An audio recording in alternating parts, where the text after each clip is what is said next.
najbolji igrač za tebe svih vremena? Baho, mene je životno inspirisao Eusebio.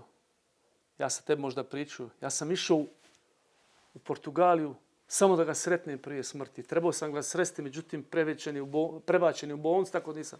Eusebio je za mene bio onaj prvi koji je, ali najbolji igrač je Maradona. On je bio neponovljivo. Ronaldo i Messi? Različiti. Ovaj mašina, Messi je bio nešto rođeno, mislim da je teško. Ovaj veći talent Messi, sigurno je veći talent, ovaj vjerovatno sa još radom i tako dalje napravio, ali su... Najbolji jugoslovenski igrač do 92. Sam rekao Safet. Pa rekao, ja te pitam. Da. Ne, 92. Do 92. Da. Od 92. do danas. Od 92. do danas u ovom regionu. Pa bila je plejada, znaš, ja bih rekao zato što sam šovan, što sam patriota, rekao bi Džeko, ali tu je bio i Modrić i Edin. Pa bilo je plejada u Srbiji, u Hrvatskoj, toliko je stvarno izraslo veliki igrača, ali eto, spomenuo sam Modrića, Džeku, mislim da su oni... Najbolji trener? Jedan od najboljih. Jedan od najboljih. Na ovim prostorima? Može uopšte. Koga si volio da gledaš? Ja sam volio da gledam Kapela. Vjerovatno što je to nekako moj period. Prvi koji sam išao da gledam, to je bio Arrigo Sacchi i ovaj moj Francuz, prvak svijeta. Sam moram ime sada. Aimé Jacquet. On je bio prvi, to su nekako treneri koji sam išao da gledam ja. Sam se inspirisao, ali mislim, ja sam volio naše trenere, recimo Tomislava Ivića, koji je taj prvi totalni fudbal, pressing, tako dalje.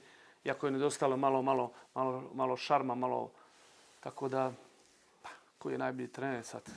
Da kažem Zidane zato što osvojio, zato što ga poznam, što mi je drug, ali mislim da su ovi bili u današnje vrijeme, mislim, Carlo Ancelotti jako dobar menadžer, iako suštinski mislim da su Capello, što se tiče samog rada, vremena se promijenila.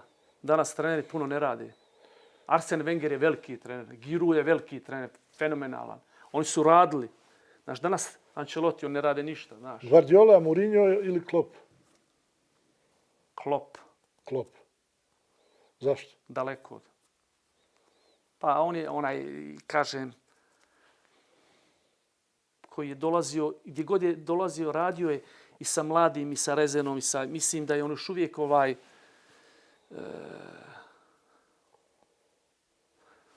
onako fudbalski, dok mi je Mourinho i nekakvim drugim tokom njegove karijere išla, Guardiola je veliki trener, iako meni stalno, kako ću ja da kritikujem, ne da kritikujem, fali mi nešto u toj igri, znaš. Malo me ponekad ta igra i zamara. Ta igra je išla dok je bilo Messija, tu nema dileme. Mislim da je, ja bi recimo tu igru volio, samo da ima još i onako malo, još nekada ponekad i brže igre unaprijed, znaš. Ponekad je, ali... Veliki treneri su. Sad, to su toliko veliki treneri da jednostavno teško je uopšte nešto da kažem kritiku ili da ga analiziram. Ali bio Benitez isto tako veliki trener i tako dalje, tako da. I na kraju živjeti u Sošovu ili u Sarajevu? Znaš kako ja živim vahu u svijetu? Moja je kuća u Sošovu i Grenoblu, pa Parizu, pa u Francuskoj, pa u Švajcarskoj, pa moje Sarajevo, ali moje da odem u Split i u Beograd i u Zagreb